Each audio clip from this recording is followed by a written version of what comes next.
ദൈവനാമത്തിന് വീണ്ടും ബോധം ഉണ്ടായിരിക്കട്ടെ. ഒരാഴ്ചയുടെ കാലം അവൻ്റെ വചനത്തിൽ നിൽപ്പാൻ ഒരുക്കുന്ന ഒരു ഭാഗ്യത്തിനായി പ്രവർത്തിക്കാൻ ദൈവത്തെ സ്തുതിക്കുന്നു. കഴിഞ്ഞ ആഴ്ച വെളിപ്പാട് പുസ്തകത്തിൻ്റെ ഒരു വാക്യം വായിപ്പാൻ ദൈവം ഭാഗ്യം തന്നു. എന്തുകൊണ്ട് അതിനകത്തോട്ട് വാക്യം വായിച്ചു എന്ന് ചോദിച്ചാൽ അത് 2-3 റീസൺസ് ഉണ്ട്. ഒന്ന്, വെളിപ്പാട് പുസ്തകത്തിനകത്ത് ആമേൻ 2 വാക്യം വായിച്ചു കഴിഞ്ഞപ്പോൾ അതിൻ്റെ ബാക്കി പറയാൻ എൻ്റെ അപ്പനും അമ്മയും സഹോദരന്മാരും ഉണ്ട് എന്നുള്ള നല്ല ബോധ്യമുണ്ട്. Praise God. അങ്ങനെയെങ്കിലും ഇവരെ ഇതിനകത്തോട്ട് നിറയ്ക്കണമെന്നുള്ള ഒരു ഹിഡൻ അജണ്ട പ്രൈസ് ഗോഡ് ഉണ്ട്. അത് അതിൻ്റെ പുറകിൽ പ്രവർത്തിച്ച ഒന്നാമത്തെ കാര്യം. 2, ഇത് വായിക്കുന്നവരും വായിച്ച് കേൾപ്പിക്കുന്നവരും നിഗ്രഹിക്കപ്പെട്ടവരാണ്. ഇതിനകത്ത് എഴുതിയിരിക്കുന്ന എല്ലാം അങ്ങനെ തന്നെയാണ്. എന്നാൽ വെളിപ്പാട് പുസ്തകത്തിന് സെപ്പറേറ്റ് ആയിട്ട് 1-ാം അധ്യായത്തിനകത്തൊന്ന് വായിക്കാൻ പോകുന്നത് 1-ാം അധ്യായത്തിന്റെ ആദ്യ വാക്യം.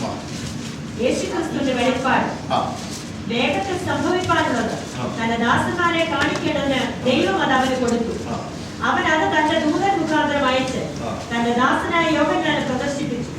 അവൻ ദൈവത്തിന്റെ വചനവും യേശുക്രിസ്തുവിന്റെ സാക്ഷ്യവുമായി താൻ കണ്ടതൊക്കെയും സാക്ഷീകരിച്ചു. ഈ പ്രവചനത്തിന്റെ വാക്കുകളെ വായിച്ച് കേൾപ്പിക്കുന്നവരും കേൾക്കുന്നവരും അതിൽ എഴുതിയിരിക്കുന്നത് പ്രമാണിക്കുന്നവരും നമ്മളെല്ലാവരും ഒരുമിച്ച് അനുഗ്രഹിക്കപ്പെടും. മറ്റൊന്നുമല്ല റീസൺ. മൂന്നാമത്തെ വേറൊരു റീസൺ, മറ്റ് പലരും ഇത് ഫ്യൂച്ചർ ടെൻസിൽ എന്നോ വരാനിരിക്കുന്ന ഒരു കാലം അല്ലെങ്കിൽ എന്നോ സംഭവിക്കാൻ പോകുന്ന കാലം ഏറ്റവും വലിയ പ്രവചന പുസ്തകം എന്നൊക്കെ ഇതിനെ വിശേഷിപ്പിക്കണം. എന്നാൽ കൃപയാൽ ഇതിനകത്ത് എഴുതിയിരിക്കുന്ന ബഹുഭൂരിപക്ഷവും നമുക്ക് ഇന്ന് ഈ പകൽക്കാലം അനുകരിക്കാൻ സ്വർഗം ഇടയാക്കുന്ന വലിയ കൃപയ്ക്കായി ഞാൻ ദൈവത്തെ സ്തുതിക്കുന്നു. ഒത്തിരി റീസൺസ് ഉണ്ട്. ഇന്ന് രാവിലെ കാലം അല്പസമയം ദൈവത്തിന്റെ വചനവുമായി ഇരുന്നപ്പോൾ ഇലക്ട്രിക് ഷോക്കുകളുടെ പ്രവാഹമാണ് ഞാൻ ദൈവത്തെ സ്തുതിക്കുന്നത്. ഹല്ലേലൂയ. ഇവരുടെ ഈ വചനത്തിന്റെ ബേസ് വെച്ചിട്ട് വെളിപ്പാട് പുസ്തകം ധ്യാനിക്കാനിരുന്ന പ്രിയ ദൈവമക്കളെ, ഹല്ലേലൂയ, നിൽക്കുന്ന ഇടം മറക്കുവാൻ അതോർത്ത് ഞാൻ ദൈവത്തെ സ്തുതിക്കുന്നു. കഴിഞ്ഞ പ്രാവശ്യം എടുത്ത് അതേ വാക്യം തന്നെ വീണ്ടും ഒരിക്കൽ കൂടെ വായിപ്പാൻ താല്പര്യപ്പെടുന്നു. വെളിപ്പാട് പുസ്തകം 12-ാം അധ്യായം 12-ാമത്തെ വാക്യം. ഹല്ലേലൂയ. ആകയാൽ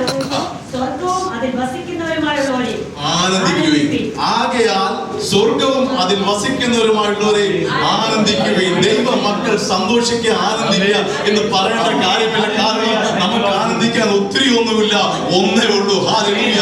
ഇതൊരു ആനന്ദത്തിന്റെ ശക്തി. അതോക്കെ ദൈവത്തെ സ്തുതിക്കുന്നു. എന്തിനു വേണ്ടി ആനന്ദിക്കണമോ നമുക്ക് വചനം മുഴുവൻ വായിക്കുമ്പോൾ അതിനകത്ത് വെളിപ്പെട്ടുണ്ട്. എന്നാൽ ഇന്ന് പകൽക്കാലം അല്പം കുറച്ചും കൂടി താപ്പോട്ട് ഇറങ്ങുവാൻ താല്പര്യപ്പെടുന്നു. വെളിപ്പാട് പുസ്തകം 1-ാം അധ്യായം 6-ാമത്തെ വാക്യം അതിന്റെ റീസൺ ആയിട്ട് നമുക്ക് വായിക്കാം. വെളിപ്പാട് പുസ്തകം 1-ാം അധ്യായം 6-ാമത്തെ വാക്യം.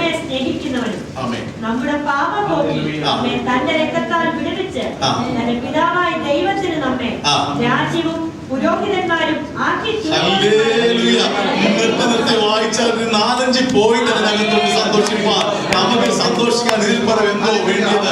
കാരണം നമ്മെ അന്ന് വായിച്ചാൽ ഒന്നുകൂടെ നമ്മെ സ്നേഹിച്ചു. ഇത് ഫ്യൂച്ചർ ടെൻസ് ആണോ? ഹല്ലേലൂയ. അവൻ നമ്മെ സ്നേഹിച്ചെന്ന് സ്നേഹിക്കാൻ പോകുന്നല്ല, അവൻ നമ്മെ സ്നേഹിച്ചു. ഒന്ന്. രണ്ടാമത് പറഞ്ഞിരിക്കുന്നത് എന്തുവാ? അവൻ നമ്മുടെ പാപം പോക്കുന്നല്ല, അവൻ നമ്മുടെ സകല പാപം പോക്കി ആ രക്തത്താൽ നമുക്ക് വിടുതൽ തന്നുവെന്ന്. 2. മൂന്നാമത്തെ കാരണം അവൻ അവന്റെ രക്തത്താൽ നമ്മെ വിടുവിച്ചത് കൊണ്ട്. ഏതിൽ നിന്നെല്ലാം വിടുവിച്ചു? നമുക്ക് താപ്പോട്ട് വായിക്കണം. വീണ്ടും കാണാം. വീണ്ടും വായിച്ചത്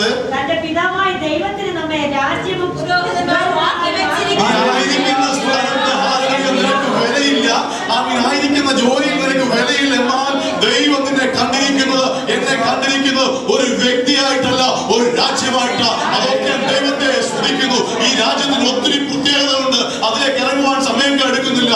ഈ രാജ്യത്തിന്റെ 1-ാമത്തെ പ്രത്യേകത, ഇത് ദൈവരാജ്യമാ, ദൈവത്തിന്റെ കൂടെ വസിക്കുന്ന ഒരു രാജ്യമാ, ഇത് ദൈവത്തിന്റെ നീതി വിളങ്ങുന്ന രാജ്യമാ. അതൊക്കെ ദൈവത്തെ സ്തുതിക്കുകയാണ്. ഹല്ലേലൂയ. 3 പുരോഹിതന്മാരാക്കി തീർത്തുന്ന അവന്റെ ശുശ്രൂഷക്കാരാക്കി നമ്മെ തീർത്തുവെന്ന് ഇതിൽ പല സന്തോഷം എന്തോ ഉണ്ട്. അവൻ വെളിപ്പാട് പുസ്തകം വരാനുള്ളതാണോ? ഹല്ലേലൂയ. നമുക്ക് ഇതിനകത്ത് 99% അല്ലെങ്കിൽ ഒരു മേജർ ചങ്കും ഈ ഭൂമിയിൽ അനുഭവിപ്പാൻ സ്വർഗം ഇടയാക്കുന്ന കൃപയ്ക്കായി ഞാൻ ശ്രമിക്കുന്നു. എന്നാൽ പ്രവചന പുസ്തകത്തിലേക്ക് ഞാൻ പോകുക. പുറപ്പാട് പുസ്തകം അധ്യായം 5ഉം 6ഉം വാക്യം ഒന്ന് വായിച്ചാൽ. പുറപ്പാട് പുസ്തകം 19 അധ്യായം അതിന്റെ 5ഉം 6ഉം വാക്യം. ആകയാൽ നിങ്ങൾ എന്റെ വാക്ക് കേട്ടനുസരിക്കുകയും ആമേൻ. എന്റെ നിയമം പ്രമാണിക്കുകയും ചെയ്താൽ നിങ്ങൾ എനിക്ക് സകല ജാതികളിലും വെച്ച് പ്രത്യേക സമ്പത്തായി ഭൂമിയൊക്കെയും എനിക്കുള്ളതല്ലോ. നിങ്ങൾ എനിക്ക് ഒരു പുരോഹിത രാജ്യത്വവും വിശുദ്ധ ജനവുമാകും. നിങ്ങൾ എനിക്ക് ഒരു പ്രത്യേക ജനമായി തീരും, രാജകീയ പുരോഹിത വർഗമായി തീരുമെന്ന് പുറപ്പാട് പുസ്തകം പറയുന്നു. അപ്പൊ ഏതാ ഇതിനകത്ത്? Price the Lord, hallelujah. ഇതിനകത്ത് പ്രവചനം ഏതാ? പുറപ്പാടിനകത്ത് പ്രവചനം എഴുതി വെച്ചുവെങ്കിൽ, മോശ എഴുതി വെച്ചുവെങ്കിൽ, അത് വെളിപ്പാട് പുസ്തകത്തിൽ സ്വർഗ്ഗം നമുക്ക് കൊണ്ടുവന്ന് തന്ന അവന്റെ വലിയ കൃപയ്ക്കായി, ദയക്കായി ഞാൻ ദൈവത്തെ സ്തുതിക്കുക. കഴിഞ്ഞ നാളുകളിൽ പൊട്ടന്മാരെ പോലെ നടന്നെങ്കിൽ അവൻ കഴിഞ്ഞ ഒരു വർഷമായിട്ട് ദൈവത്തിന്റെ വചനത്തിന്റെ യാതൊരു ഗ്രഹിക്കുവാൻ, അവൻ മറ്റൊരു തരത്തിൽ വ്യത്യസ്തമായി ചിന്തിപ്പാൻ കർത്താവിടാക്കി തന്ന വലിയ കൃപയ്ക്കായി ഞാൻ ദൈവത്തെ സ്തുതിക്കുക. ആമീൻ, ആമീൻ. യെശയ്യാപ്രവചനം 61-ാം അധ്യായത്തിന്റെ 5ഉം 6ഉം വാക്യങ്ങൾ വായിക്കാം. യെശയ്യാപ്രവചനം 61-ന്റെ 5ഉം 6ഉം വാക്യങ്ങൾ. ഹല്ലേലൂയ. ഒരിക്കൽ എന്നോട് ബ്ലസ്സിയാൻ ഇപ്രകാരം പറഞ്ഞു, മോനെ ഈ ഒത്തിരി ഇളക്കിപ്പരപ്പും കാണിക്കല്ലേ. Praise the lord. എനിക്ക് ഭയങ്കര സന്തോഷം ഒരു കുറ്റം പറയുന്നത്. കാരണം ദൈവാത്മാവ് വെളിപ്പാട് പുസ്തകത്തിനകത്ത് നോക്കുമ്പോൾ കുറെ കുറ്റം എഴുതി വെച്ചിട്ടുണ്ട്. ഞാനത് റെഫറൻസ് ചെയ്തൊന്ന് വായിക്കാൻ താല്പര്യപ്പെടുക. എന്നാൽ ഹല്ലേലൂയ, ആമീൻ, എങ്ങനെ ഇളകാതിരിക്കും ഞാൻ ആലോചിക്കുന്നത്. Price the Lord. ഒരു വാക്യം വായിക്കുമ്പോൾ എങ്ങനെ ഇളകാതിരുന്ന് വായിക്കാൻ പറ്റും? ഞാൻ ദൈവത്തെ സ്തുതിക്കുക. ഒരു പാട്ട് കഴിഞ്ഞ പ്രാവശ്യം ആമീൻ മാത്യുവിനുള്ള പാട്ട് പാടിയപ്പോൾ എനിക്കറിയത്തില്ല എത്ര പേര് ആമീൻ നൃത്തം ചെയ്യുന്നത്. ഹൃദയത്തിലെ നൃത്തം. കാരണം ആമീൻ ദൈവത്തിന്റെ ആത്മാവ് വചനമായി ആരിൽ വസിക്കുന്നുവോ അവരൊരു പായെടുത്തിട്ട് അതറിയാം അവരുടെ അഭിഷേകത്തിന്റെ അവന്റെ ദൈവത്തെ സ്തുതിക്കുന്നത്. വായിച്ചാട്ടെ യെശയ്യാപ്രവചനം 61-ന്റെ 5ഉം 6ഉം വാക്യങ്ങൾ. അന്യജാതിക്കാർ നിന്ന് നിങ്ങളുടെ ആട്ടിൻകൂട്ടങ്ങളെ മേയിക്കും. പരദേശക്കാർ നിങ്ങൾ കുഴവുകാരും തോട്ടക്കാരുമായിരിക്കും. നിങ്ങളോ യഹോവയുടെ പുരോഹിതന്മാർ. ശ്രദ്ധിക്കണമേ, കഴിഞ്ഞ ആഴ്ച നമ്മൾ ഒരു വാക്യം വായിച്ചത് എന്തുവാ? ഹല്ലേലൂയ. സൈന്യമായി നിൽക്കുമ്പോൾ അവന്റെ ജീവനകാലത്തിനകത്ത് ഇടപെടേണ്ട ആവശ്യമില്ലെന്ന്. അടുത്ത വാക്യം ഒന്ന് വായിച്ചേ. നമ്മുടെ ദൈവത്തിന്റെ ശുശ്രൂഷകന്മാരെന്നും നിങ്ങൾക്ക് പേരാകും. നിങ്ങൾ ജാതികളുടെ സമ്പത്ത് അനുഭവിച്ച്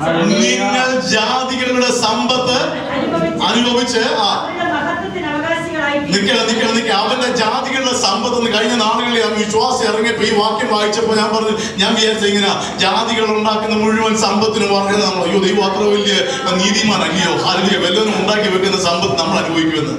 പ്രൈസ് ഗോഡ്. ഞാൻ ഏറ്റവും കൂടുതൽ സ്നേഹിക്കുന്ന ഒരു ദൈവ എന്റെ അപ്പനെന്ന് ഞാൻ വിശ്വസിക്കുന്ന, അല്ലെങ്കിൽ ആത്മീയമായി എന്നെ യാതൊരു വലിച്ചടിപ്പിച്ച ഒരു ദൈവദാസന്റെ വീട്ടിൽ ഭവനം പ്രാർത്ഥന നടക്കുന്നതായ സമയത്ത് ഇപ്രകാരം പ്രാർത്ഥിച്ച ആ ദേശം മുഴുവൻ പിടിച്ചടക്കുവാൻ, എന്തോ ആത്മാവിൽ കർത്താവ് പിടിച്ചെടുക്കുവാനല്ല, സഭയ്ക്ക് സ്ഥലത്തിന് വേണ്ടി ആ ദേശം മുഴുവൻ ഒന്ന് കൈവച്ച് പ്രാർത്ഥിക്കാൻ. കേട്ടിരുന്ന ഒരാൾക്ക് പെട്ടെന്ന് ഒരു കാമത്ത് വന്നു തുടങ്ങി. ബിനോയ് ബ്രദർ ഇച്ചിരി കൃപയുണ്ടല്ലോ, വിളിച്ചോണ്ട് പോയി ആ സഭയുടെ ഓപ്പോസിറ്റ് സൈഡിലുള്ള ആ സ്ഥലത്തിനകത്ത് കയറി പ്രാർത്ഥിക്കാം. കാരണം ഈ സ്ഥലം ജാതികളുടെ കയ്യിലിരിക്കുന്ന സംഗതി ഇത് നമുക്ക് വേണം. തിരുവയ്യാൽ ഞാൻ കേട്ട വലിയ വിവരമൊന്നും അന്നില്ലായിരുന്നു. എന്നാൽ ഞാൻ അത് കാര്യം ഒട്ടും ദൈവം എന്നെ ഇടയാക്കിയില്ല. Praise God. ഞാൻ ദൈവത്തെ സ്തുതിക്കുക. എന്തുവാ ഈ ജാതികളുടെ സമ്പത്ത് നീ പൊട്ടന്മാർക്ക് അറിയാൻ വയ്യാത്തതുകൊണ്ട് ഞാൻ ദൈവത്തെ സ്തുതിക്കുക. ജാതികളുടെ സമ്പത്ത് എന്ന് പറയുന്നവർ ആഗ്രഹിക്കുന്നതൊക്കെയാ മുമ്പേ അവന്റെ രാജ്യവും നീതിയും അന്വേഷിക്കുക. അതോടെ ഈ ജാതികൾ അന്വേഷിക്കുന്നതൊക്കെ നിന്റെ പുറകെ വരുമെന്ന് ദൈവത്തിന്റെ വചനവും വാഗ്ദത്തവും ആകിയാൽ ഞാൻ ദൈവത്തെ സ്തുതിക്കുക. ഇത് വരുന്നത് പുറകോട്ട് തിരിഞ്ഞ് നോക്കേണ്ട ആവശ്യമില്ലെന്ന്. അങ്ങനെ തുറന്നു നോക്കിയാൽ ലോകത്തിന്റെ ഭാര്യയുടെ അനുഭവം വന്നു. നമ്മുടെ പുറകെ വന്നോളൂ തന്നെ. അവരെന്തൊക്കെ ആഗ്രഹിക്കുന്നത്? സമ്പത്ത് അവർ ആഗ്രഹിച്ചത് നിനക്ക് വന്നു ചേരും. സമ്പത്ത് അവൻ സൗന്ദര്യം അവർ ആഗ്രഹിച്ചാൽ അത് എന്റെയും പുറകെ വരുമെന്ന്. വിവരക്കേടിന്റെ കാലഘട്ടങ്ങളിൽ എന്തെല്ലാം ആ കാട്ടിക്കൂട്ടുന്നത് അവൻ താപ്പോട്ട് വായിക്കാം. 6-ന്റെ 5-ഉം 6ഉം വാക്യം, 6ാമത്തെ വാക്യം വായിച്ച് നിർത്തിക്കാം. നമ്മുടെ ദൈവത്തിന്റെ ശുശ്രൂഷകന്മാരെന്നും നിങ്ങൾക്ക് പേരാകും. നിങ്ങൾ ജാതികളുടെ സമ്പത്ത് അനുഭവിച്ച് അവരുടെ മഹത്വത്തിന് അവകാശികളായി തീരുന്ന ദൈവത്തെ സ്തുതിക്കുക.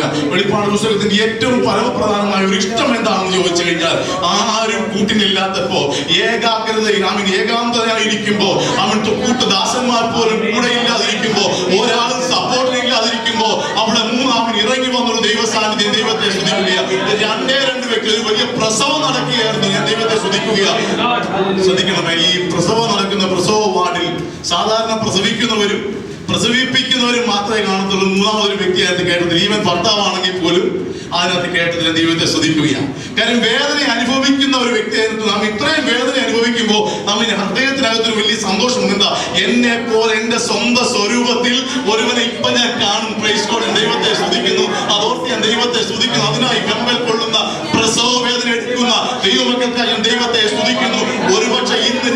ഈ പകൽക്കാലവും ഇതിനകത്ത് ചില പ്രസവ വേദനക്കാർ ഇരിപ്പുണ്ടെന്ന് ദൈവത്തിന്റെ ആത്മാവതി വ്യക്തമായി ഇടപെടുന്നു. ഒരുപക്ഷെ നീ ചിന്തിക്കുന്ന രീതിയിൽ നിന്റെ കുടുംബാംഗങ്ങൾ ചിന്തിച്ചെന്ന് വരത്തില്ല.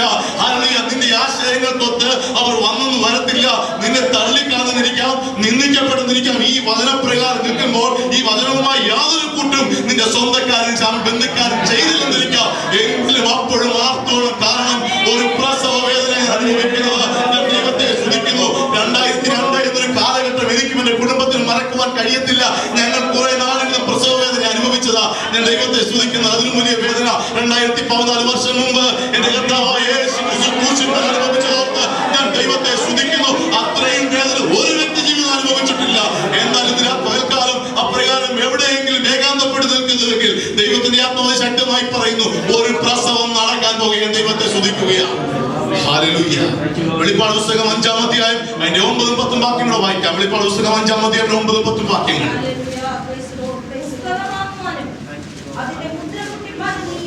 ആമേൻ. ഒന്ന്, ഇതും ഫ്യൂച്ചർ ടെൻസ് അല്ലെന്ന്. നീ അറക്കപ്പെട്ടു. ഇത് ഫ്യൂച്ചർ ടെൻസ് ആണോ? രണ്ടാമത് വായിച്ചേ.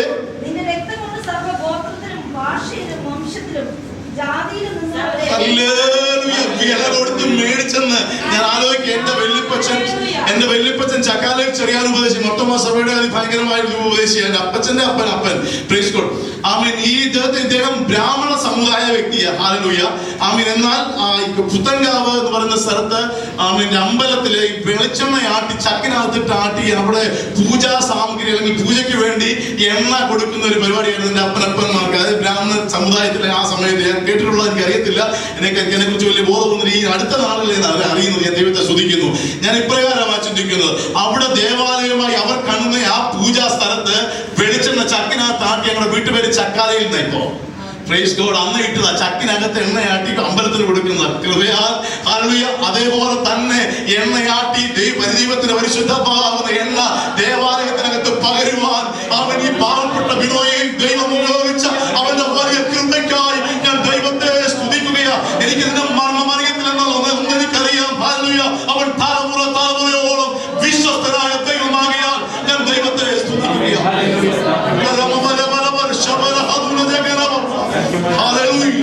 പിതാക്കന്മാർ ഹല്ലേലൂയ ഒരു സ്റ്റെപ്പ് വെച്ചെങ്കിൽ അതിന്റെ നന്മ നിനക്ക് കൂടിയാണ്. ഞാൻ ദൈവത്തെ സ്തുതിക്കുകയാണ്. ഹല്ലേലൂയ. ആരെല്ലാം വിശ്വസ്തമായി ദൈവസന്നിധിയിൽ നിന്നിട്ടുണ്ടോ അവരെ ദൈവം ഉപയോഗിച്ചിട്ടുണ്ട്. അത് ഓർത്ത് ഞാൻ ദൈവത്തെ സ്തുതിക്കുകയാണ്. Praise God. Praise God. 5-9-10 വാക്യം വായിച്ചാണ്. ആമേൻ. നീ അറുക്കപ്പെട്ടു. അമ്പലത്തിൽ ചക്കാട്ടിക്കൊണ്ടിരുന്ന അവന്റെ വല്യപ്പനെയും വിളിച്ച് വേർതിരിച്ച് രക്തം കൊടുത്ത് വിലക്ക് വാങ്ങി ഞാൻ ദൈവത്തെ സ്തുതിക്കുന്നു. അടുത്തത് ആമേൻ. ആക്കി വെച്ചു. ശ്രദ്ധിക്കണേ, അവർ ഭൂമിയിൽ വാഴുന്നു. ഇനി വാഴാത്ത എത്ര പേരോട് ഇരിപ്പുണ്ട്? അവര് മാത്രം ദൈവത്തെ പ്രൈസ് ദി ഹല്ലേലൂയ. ഈ വാഴുന്നവർക്കായി ദൈവത്തെ സ്തുതിക്കുക. പഴയ നിയമ കാലഘട്ടത്തിൽ ഉൽപ്പത്തിയിൽ ഒരു മനുഷ്യനെ ശിക്ഷിച്ച് ഭൂമിയിലാക്കി വെച്ചിട്ട് ദൈവം ഒരു കൽപ്പന കൊടുത്ത് ഇവൻ എന്ത് ചെയ്യും? ഭൂമിയെ വാഴുവാൻ വെക്കുകയെന്നാൽ പാപത്തിന്റെ അഗാധ കൂപത്തിൽ വീണു പോയപ്പോൾ അവന്റെ എല്ലാ സാധ്യതകളും നഷ്ടപ്പെട്ടു പോയപ്പോ എന്റെ കർത്താവ് ഭാഗ്യം പിന്നെയും മേടിച്ചെന്ന് നമുക്ക് ഹല്ലേലൂയ. ഭൂമിയെ വാഴുവാൻ. ഭൂമി എങ്ങനെ വാഴാനാ? മരണത്തെ വാഴുവാൻ, രോഗത്തെ വാഴുവാൻ. എന്തിനേല്ല ഇത് പകൽക്കാലം നിങ്ങൾ പൂരിപ്പിച്ചോ? അവിടെ ഞാൻ കേറുന്നില്ല. മരണം, രോഗം, കഷ്ടം, അവൻ സാഗരത്തെയും വാഴുവാൻ ദൈവം ഈ ഭൂമിയിൽ നമുക്ക് അധികാരം തന്നു. അതോർത്ത് ദൈവത്തെ സ്തുതിക്കുന്നു. എങ്ങനെ ഇത് കേട്ടോണ്ടിരിക്കുന്നു ദൈവത്തെ സ്തുതിക്കുന്നു. ഹൃദയത്തിനകത്ത് കത്തുന്ന ദൈവമക്കളെ ഓർത്ത് ദൈവത്തെ സ്തുതിക്കുകയാണ്. വെളിപ്പാട് പുസ്തകം 20-ാം അധ്യായം അതിന്റെ 6-ാമത്തെ വാക്യങ്ങളോ വായിക്കാം. വെളിപ്പാട് പുസ്തകം 20-ാം അധ്യായം 6-ാമത്തെ വാക്യം. ശ്രദ്ധിക്കണേ, വെളിപ്പാട് പുസ്തകമാണ് വരാപ്പമാണ്. അവൻ ഒന്നാം പുനരുദ്ധാനത്തിൽ പങ്കുള്ള എത്ര പേരോട് ഇരിക്കുന്നു? അവര് മാത്രം ദൈവത്തെ സ്തുതിച്ചോ? അവര് മാത്രം ദൈവത്തെ സ്തുതിച്ചാൽ മതി. ഹല്ലേലൂയ. ഒന്നാം പുനരുദ്ധാനം ഞാൻ ദൈവത്തെ സ്തുതിക്കുന്നു. സ്നാനത്തിലൂടെ എന്റെ പ്രിയ കുഞ്ഞുങ്ങളെ, സഹോദരന്മാരെ, നമ്മൾ ചെയ്തത് എന്താ? അവന്റെ മരണ പുനരുദ്ധാനങ്ങളിൽ അവൻ പങ്കാളിയായി. ഒന്നാം പുനരുദ്ധാനത്തിൽ പങ്കാളിയായ ദൈവത്തെ ഒന്ന് സ്തുതിച്ചാട്ടെ. ഹല്ലേലൂയ. അവർക്ക് വേണ്ടിയുള്ള ദൂത് വായിച്ചോ?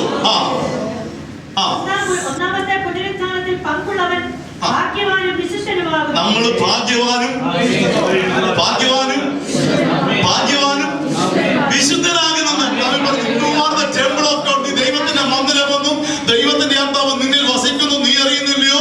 ദൈവത്തിന്റെ അവൻ മന്ദിരം വിശുദ്ധമായാൽ നിങ്ങളും അങ്ങനെ തന്നെ. അശുദ്ധന്മാരോടല്ല ഇത് സൂക്ഷിക്കുന്നത്. വിശുദ്ധന്മാരുടെ മധ്യത്തിൽ വിശുദ്ധനായി വിശുദ്ധന്റെ വാക്യങ്ങളുമായി എഴുന്നേൽക്കുവാൻ അവൻ വിശുദ്ധി തന്ന ദൈവത്തിന്റെ കൃപയോർത്ത് ഞാൻ ദൈവത്തെ സ്തുതിക്കുകയാണ്. അടുത്ത വാക്യം, അവരുടെ മേൽ രണ്ടാം മരണത്തിന് അധികാരം. അവൻ മരണത്തെയും പാതാളത്തെയും ജയിച്ചവൻ ഇന്ന് രാത്രിക്ക് എന്ന് പകൽക്കാലം ഇരിക്കുന്നത് അവൻ സ്വർഗത്തിലല്ല, മറിച്ച് അവൻ നമ്മുടെ യാഗത്തിരുന്ന് നമ്മെ സ്വർഗമാക്കി അവൻ രാജകീയ പുരോഹിത വർഗമാക്കി മാറ്റിയെന്ന് ദൈവത്തിന്റെ വചനം അതിശക്തമായി പറയുന്നു.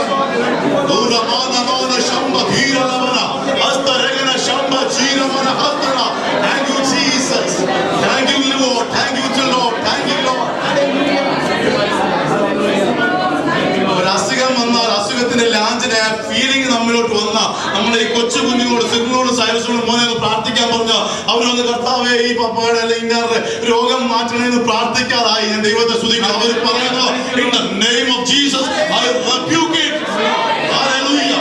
യേശുവിൻ നാമത്തിൽ ഞാൻ ഈ സൗഖ്യത്തെ പ്രഖ്യാപിക്കുന്നു പറയാനുള്ള തന്റേടം ദൈവമേ കൊടുത്തോർത്ത് ദൈവത്തെ സ്തുതിക്കുകയാണ്. Hallelujah. Hallelujah. അവൻ ഓരോ എക്സ്പ്ലോസീവ് ആയിട്ടിരിക്കുന്നത് ദൈവത്തെ സ്തുതിക്കുന്നു. മറ്റേത് സഭകളെക്കാട്ടിലും മറ്റേത് സംഘടനകളെക്കാട്ടിലും ദൈവത്തിന്റെ വചനത്തെ അംഗീകരിപ്പാൻ ദൈവത്തിന്റെ വചനം കേൾക്കുവാൻ സന്തോഷിക്കുവാൻ ദൈവത്തിന്റെ മഹതയ്ക്കായി ദൈവത്തെ സ്തുതിക്കുകയാണ്. അവന്റെ ന്യായപ്രമാണത്തിൽ വ്യാപകൽ അവൻ ധ്യാനിച്ച് അതിൽ സന്തോഷം കണ്ടെത്തുന്ന ദൈവമക്കളെ ദൈവമക്കൾ ഓർത്ത് ദൈവത്തെ സ്തുതിക്കുകയാണ്. ഒന്നാം പുനരുദ്ധാനം കഴിഞ്ഞ് വായിച്ചാട്ടെ. അവരുടെ മേൽ രണ്ടാം മരണത്തിന് അധികാരമില്ല. അമ്മയിൽ അടുത്തത് അവർ ദൈവത്തിന് ക്രിസ്തുവിനും പുരോഹിതന്മാരായി. അവർ ദൈവത്തിനും ക്രിസ്തുവിനും പുരോഹിതന്മാരായി ഇതിനോടുകൂടെ 1000 ആണ്ട് വാഴും. ഈ വാഴ്ച തുടങ്ങി എത്ര പേരുണ്ട്? നമ്മുടെ വാഴ്ച നമ്മൾ തുടങ്ങിക്കഴിഞ്ഞു. ഷെർണാലി നമ്മുടെ വാഴ്ച നമ്മൾ തുടങ്ങിക്കഴിഞ്ഞെന്ന്. ഇതിന്റെ കണ്ടിന്യൂഷൻ മാത്രമേ നടക്കാറുള്ളൂ. ഞാൻ ദൈവത്തെ സ്തുതിക്കുക. ഇന്നിരിക്കുന്ന കുഞ്ഞുങ്ങളെ ഓർത്ത് ദൈവത്തെ സ്തുതിക്കുക. അവരുടെ തീർത്ഥതയ്ക്കായി ദൈവത്തെ സ്തുതിക്കുക. നമ്മുടെ വാഴ്ച കർത്താവ് അവൻ തുടങ്ങുവാൻ ഈ ഭൂമിയിൽ വെച്ച് തുടങ്ങുവാൻ സ്വർഗം ഒരുക്കുന്ന വലിയ ഭാഗ്യത്തിനായി ഞാൻ ദൈവത്തെ സ്തുതിക്കുന്നു. വെളിപ്പാട് പുസ്തകം 7-ാം അധ്യായം അതിന്റെ 13 വാക്യം വായിച്ചാണ്. മൂപ്പന്മാരിൽ ഒരുത്തൻ എന്നോട്, വെള്ള നിലയ്ക്ക് ധരിച്ചിരിക്കുന്ന ഇവർ എവിടെ നിന്ന് വന്നു എന്ന് ചോദിച്ചു. യജമാനൻ അറിയുമല്ലോ എന്ന് ഞാൻ പറഞ്ഞത് ഇവർ മഹാകഷ്ടത്തിൽ നിന്ന് വന്നു. മതി ശ്രദ്ധിക്കണം. ഇവർ മഹാകഷ്ടത്തിൽ നിന്ന് വന്നവർ. എന്നെ ഒത്തിരി ചിരിപ്പിച്ച ഒരു കാര്യമാണ്. Praise God. ഇവർ മഹാകഷ്ടത്തിലായിരുന്നവരാ. ഏതെല്ലാം കഷ്ടത്തില്ല. അവൻ ഹോസ്പിറ്റലാകെ കേറി ഇറങ്ങി നിരങ്ങി. ഹല്ലേലൂയ. പള്ളികളാകെ കേറി ഇറങ്ങി നിരങ്ങി. അവൻ കിട്ടാവുന്ന ദൈവദാസന്മാരെല്ലാം വിളിച്ചോണ്ട് പോയി. അവൻ ഭവനത്തിനകത്ത് വേണ്ടുന്നതും വേണ്ടാത്തതും എല്ലാം ദൂതും വലിച്ചു വാരി കേട്ട് നിലവിളിച്ച് മാറം തടിച്ച് അവൻ കുത്തിമറിഞ്ഞ് നൃത്തം ചെയ്ത് അവൻ കഷ്ടത്തിലായ വ്യക്തികളായി വന്നേക്കുന്നത്. അടുത്തത് കുഞ്ഞാടിന്റെ രക്തത്തിൽ കുഞ്ഞാടിന്റെ രക്തത്താൽ ഇവർ അങ്കി വെളുപ്പാക്കി. പക്ഷേ ഇതുവരെ അവർ കഷ്ടത്തിലായിരുന്നു. അവരുടെ കഷ്ടം അവർ മാറ്റിയ ഉറപ്പോടെ ഇതിനകത്തോട് കടന്നു വന്നിരിക്കുന്നത്. അടുത്തത് താങ്ക് യു ജീസസ്. ദൈവത്തിന്റെ സിംഹാസനത്തിൽ മുൻപിലിരുന്ന അവന്റെ ആലയത്തിൽ രാപ്പകൽ അവനെ പോലെ ഒന്നുകൂടെ വായിച്ചു ഒന്നുകൂടെ അതുകൊട്ടാ ദൈവത്തിന്റെ സിംഹാസനത്തിൽ മുൻപിലിരുന്ന ഇല്ല 15 തൊട്ട് 13 തൊട്ട് വായിക്കണം. 7-ന്റെ 13 മുതൽ വീണ്ടും ഒന്ന് വായിച്ചാട്ടെ. മൂപ്പന്മാരിൽ ഒരുത്തൻ എന്നോട്, വെള്ള നിലയ്ക്ക് ധരിച്ചിരിക്കുന്ന ഇവർ എവിടെ നിന്ന് വന്നു എന്ന് ചോദിച്ചു. യജമാനൻ അറിയില്ലല്ലോ എന്ന് ഞാൻ പറഞ്ഞതിനെ എന്നോട് പറഞ്ഞത് ഇവർ മഹാകഷ്ടത്തിൽ നിന്ന് വന്നവർ കുഞ്ഞാടിന്റെ രക്തത്തിൽ തങ്ങളുടെ അങ്കി അലക്കി വെളുപ്പിച്ചിരിക്കുന്നു. അതുകൊണ്ട് അവർ ദൈവത്തിന്റെ സിംഹാസനത്തിൽ മുൻപിലിരുന്ന് അവന്റെ ആലയത്തിൽ രാപ്പകൽ സിംഹാസനത്തിൽ ഇരിക്കുന്നവൻ അവർക്ക് കൂടാരമായിരിക്കും. ശ്രദ്ധിക്കണേ. രാപ്പകൽ ആരാധിക്കുവാൻ വിളിക്കപ്പെട്ട ദൈവത്തിന്റെ ജനങ്ങൾ എന്തുകൊണ്ടാണ് കഷ്ടത്തിലാൽ നമുക്കൊരു ബോധമുണ്ടായി. ആ കഷ്ടത്തിൽ അവന്റെ രക്തത്താൽ നമ്മെ കഴുകി പൂർത്തിയാക്കി. ഹല്ലേലൂയ. ആമേൻ. രാപ്പകൽ ആരാധിക്കുവാൻ കർത്താവ് ഭാഗ്യം തന്നു. ആർക്കായി ആരാധിക്കാൻ പറ്റുന്നതെന്ന് എബ്രായ ലേഖനം തുടർന്ന് പോകാമോ? 9:14 വാക്യം. ആ വാക്യം കളയാതെ നിർത്തുക. എബ്രായർ 9:14. നിത്യാത്മാവിനാൽ ദൈവത്തിന് തന്നെത്താൻ നിഷ്കളങ്കനായി അർപ്പിച്ച ക്രിസ്തുവിന്റെ രക്തം ജീവനുള്ള ദൈവത്തെ ആരാധിക്കുവാൻ മനസ്സാക്ഷിയെ നിർജീവ പ്രവൃത്തികളെ പോക്കി എത്രയധികം ശുദ്ധീകരിക്കും. നിർജീവമായി ദൈവസന്നിധിയിൽ ഇരിക്കാൻ പറ്റത്തില്ല. നീ ദൈവത്തെ ശ്രദ്ധിക്കുക. വാക്യം കേൾക്കുമ്പോ കൊച്ചു കുഞ്ഞുങ്ങളെ പോലും തെറിക്കുന്നതിന്റെ കാരണം ഇവിടെ നിർജീവൻ ഇല്ലാത്തത് കൊണ്ടാണ്.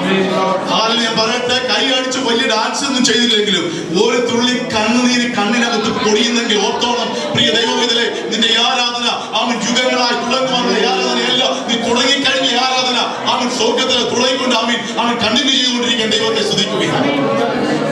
ഹല്ലേലൂയ. വലിയ പ്രസംഗമൊന്നും പ്രസംഗിക്കണം. ഞാനും കഴിഞ്ഞ നാളുകൾ പ്രത്യാന്തി പറഞ്ഞപ്പോൾ ഞാൻ അതിനോട് ഒത്തിരി ഏകോപിച്ച. കാരണം ഞാനും പ്രസംഗിക്കാൻ ആഗ്രഹിച്ച വ്യക്തിയല്ല. ഹല്ലേലൂയ.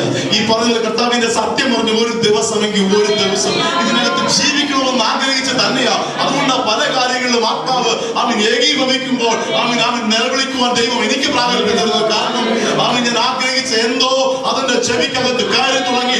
വിശ്വാസം കേൾവിയാലും കേൾവി ദൈവത്തിന്റെ വചനത്താലും വരുന്നു വന്ന ദൈവത്തിന്റെ വചനം എഴുതി വെക്കുമ്പോ ഇത് കേൾക്കുവാൻ ഭാഗ്യം ലഭിച്ച ദൈവമക്കളെ ഓർക്കാൻ ദൈവത്തെ സ്തുതിക്കുക. ഹല്ലേലൂയ. ഹല്ലേലൂയ. ഹല്ലേലൂയ. നിർജീവമായിട്ട് മുമ്പിൽ ഇരിക്കരുത്. നാം ആരാധിക്കാൻ വിളിക്കപ്പെട്ടവരാണ്. 1-2 പ്രാവശ്യമല്ല, 24 മണിക്കൂറും ആരാധിക്കുക. പ്രാർത്ഥന അപ്രകാരമല്ല. 1-2 പ്രാർത്ഥന നിർത്തുവാനില്ല. 24 hours ആരാധിക്കുവാനും പ്രാർത്ഥിക്കുവാനും വിളിക്കപ്പെട്ട തന്റെ രക്തത്താൽ കനികൾ പ്രാപിച്ച് നമ്മെ വിളിച്ചു വേർതിരിച്ചതാണ്. അതോർത്ത് ദൈവത്തെ സ്തുതിക്കുകയാണ്. വെളിപ്പാട് 11:19 വാക്യം വായിച്ചപ്പോൾ വെളിപ്പാട് 11 അപ്പോൾ സ്വർഗ്ഗത്തിലെ ദൈവാലയം തുറന്നു. അവന്റെ നിയമപ്പെട്ടകം അവന്റെ ആലയത്തിൽ പ്രത്യക്ഷമായി. മിന്നലും നാദവും ഇടിമുഴക്കവും വായിക്കണേ. എപ്പോ വരെ ഈ ആരാധിക്കുന്നുള്ളതാ? അപ്പോൾ സ്വർഗ്ഗത്തിലെ ദൈവാലയം തുറന്നു. സ്വർഗ്ഗത്തിലെ ദേവാലയം തുറന്നു. അവന്റെ നിയമപ്പെട്ടകം ഇന്നിരിക്കുന്ന എവിടാ? Praise God. ഇന്നിരിക്കുന്ന എവിടെയാ? ഹല്ലേലൂയ. വെളിപ്പാട് പുസ്തകം പ്രവചനമല്ലേ? പ്രവചനം തന്നെയാ. എന്നാൽ ഇത് നടന്നു കഴിഞ്ഞതാണ്. നടന്നു കഴിഞ്ഞതാ. ഹല്ലേലൂയ. ഹല്ലേലൂയ. ആമേൻ. ആത്മാവിൽ വിവേചിക്കട്ടെ. ഞാൻ ദൈവത്തെ സ്തുതിക്കുകയാണ്. ഇതിനുവേണ്ടി എഫോർട്ട് എടുത്ത ഈ കുടുംബത്തെ ദൈവം അനുഗ്രഹിക്കട്ടെ. ഹല്ലേലൂയ. എനിക്ക് ഇവരോട് ഫോൺ വിളിച്ചൊന്നും ഇങ്ങനെ ഇവരെ ഉടായിക്കുന്ന ആൾക്കാരുമല്ല. എന്നാലും പറയണമെന്ന് ആഗ്രഹം തോന്നി. എന്നാൽ പലപ്പോഴും ദൈവത്തെ അങ്ങ് സ്തുതിക്കുക പറയത്തില്ല. Praise God. ദൈവത്തെ സ്തുതിക്കുന്നു. സ്പാർക്ക് വീണാ മതി. കാരണം എന്താണെന്ന് അറിയാമോ? ഇത് പൊട്ടാൻ റെഡി ആയിരിക്കുക. ഹല്ലേലൂയ. പടക്കം ഉണ്ടല്ലോ, പടക്കം ഈ ഉണങ്ങിയാണ്ടിരിക്കുക മാലപ്പടക്കം പോലെ അറ്റത്തുനിന്ന് അല്പം തീ കിട്ടിയാൽ എനിക്കറിയാമോ? രണ്ടല്ല മൂന്നല്ല, ഈ ഇരിക്കുന്ന ജനം മുഴുവൻ രാജകീയ പുരോഹിത വർഗമോ കർത്താവിന്റെ ശ്രേഷ്ഠ ജനമോ അവന്റെ പ്രവാചകന്മാരും അവന്റെ പ്രവാചികളോട് ദൈവത്തെ സ്തുതിക്കുകയാണ്.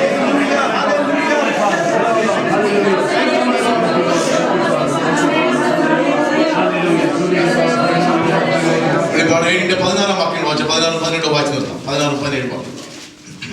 വെളിപ്പാട് 7:16-17. ഇനിയും അവർക്ക് വിശക്കുകയില്ല, ദാഹിക്കുകയുമില്ല. പ്രിയപ്പെട്ടവരെ, ദൈവത്തെ സ്തുതിക്കുന്നു. വചനം കർത്താവായ യേശുക്രിസ്തു പറഞ്ഞു, എന്നെ തിന്നുന്നവൻ ഞാൻ കൊടുക്കുന്ന വെള്ളം കുടിക്കുന്നവനൊക്കെയും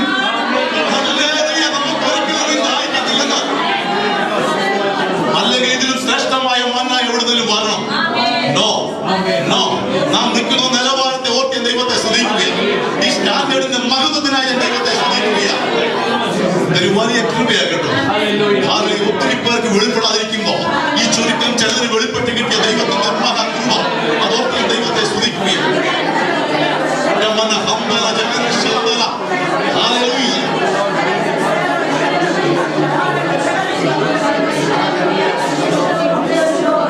അടുത്ത വാക്യം എന്നെ ഏറ്റവും സന്തോഷിപ്പിക്കുന്നു. അവിടെ നിർത്തുക, സമയമില്ല. അടുത്ത വാക്യം ഒന്ന് വായിച്ചാണ്. അടുത്ത വാക്യം.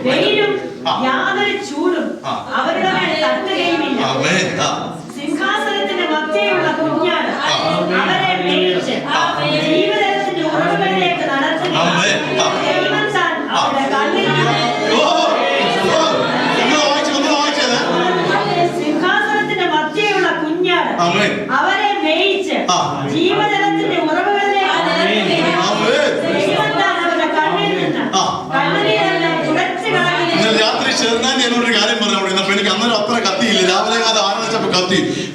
മരിച്ചപ്പോ എന്റെ പൊന്നുമോനെ ഒരിക്കലും ഉറക്കെ കരഞ്ഞാൽ കൊള്ളാവുന്നുണ്ടായിരുന്നു. ഒന്ന് ചൊന്നപ്പോ എനിക്ക് കണ്ണുനീരും വരുന്നില്ല, കരയാനൊട്ട് വിഷമവും തോന്നുന്നില്ല. ആയിരിക്കുന്ന അവസ്ഥ എന്താ? ഹല്ലേലൂയ. സ്വർഗീയ സിംഹാസനത്തിൽ എന്റെ കർത്താവ് നമ്മെ ഇരുത്തിയിരിക്കുന്ന അവന്റെ വലിയ കൃപയ്ക്കായി ഞാൻ ദൈവത്തെ സ്തുതിക്കുന്നു. വരാനുള്ള ഒരു കാര്യം കൂടെ ബാക്കിയുള്ളൂ. അവന്റെ പരസ്യ പ്രത്യക്ഷത വെളിപ്പെടുന്നതായ ദിവസം, വെളിപ്പെടുന്നതായ ദിവസം അതിനായി കാത്തിരിക്കുന്ന ദൈവമക്കൾക്കായി ദൈവത്തെ സ്തുതിക്കുന്നു. ഈ വചനങ്ങളാൽ ദൈവം നിങ്ങളെ അനുഗ്രഹിക്കട്ടെ.